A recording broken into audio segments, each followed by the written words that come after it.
In this video, we'll cover the multimedia presentation requirements, as well as some other useful tips and tricks when creating your multimedia presentation. So here I am inside a Google Classroom. So each cohort has their own Google Classroom. And under mandatory assignments, let's go ahead and click on multimedia presentation.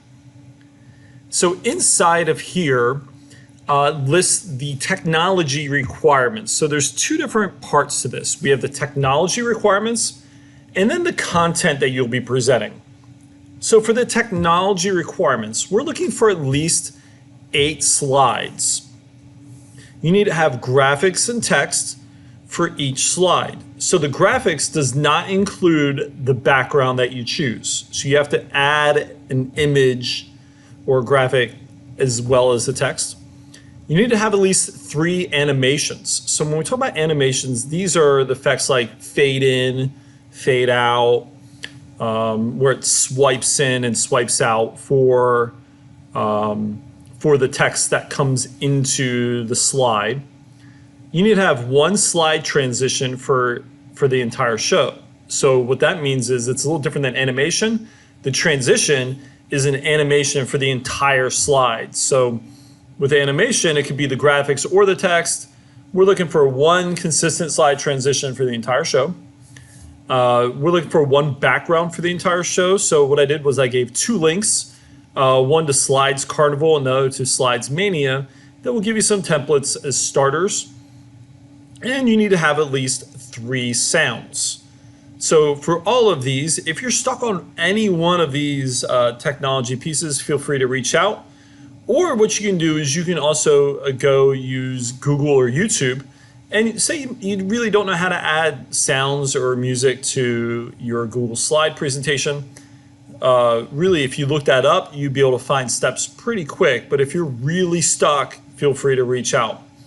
Also in here, I've also made some videos about how to incorporate your the multimedia formative assessment into your presentation. So at the end of your presentation, so as far as the time frame goes, it's going to be a maximum of 10 minutes. At the end of that, you're going to give a 3-question formative assessment to the class that you're going to use for the data-driven decisions part of the mandatory requirements. There's also a content piece that's involved here. So during the first module, I assigned a specific topic to every person in the room and gave you when that was going to happen. So you'll probably see an announcement coming soon that breaks down who's going when with the exact dates and all that good stuff. But as far as content goes, this is content that you want to show to the class, things that you learned and discovered about that certain topic.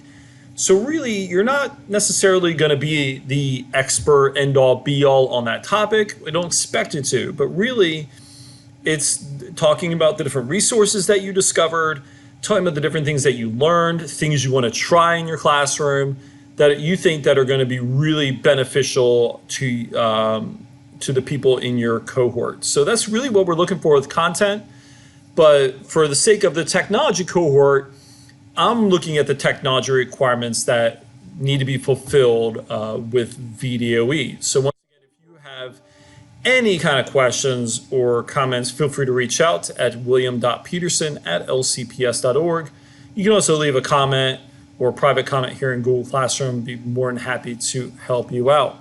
So just make sure you go through this. There'll be a future video coming soon that will show you how to do the data part of your multimedia presentation.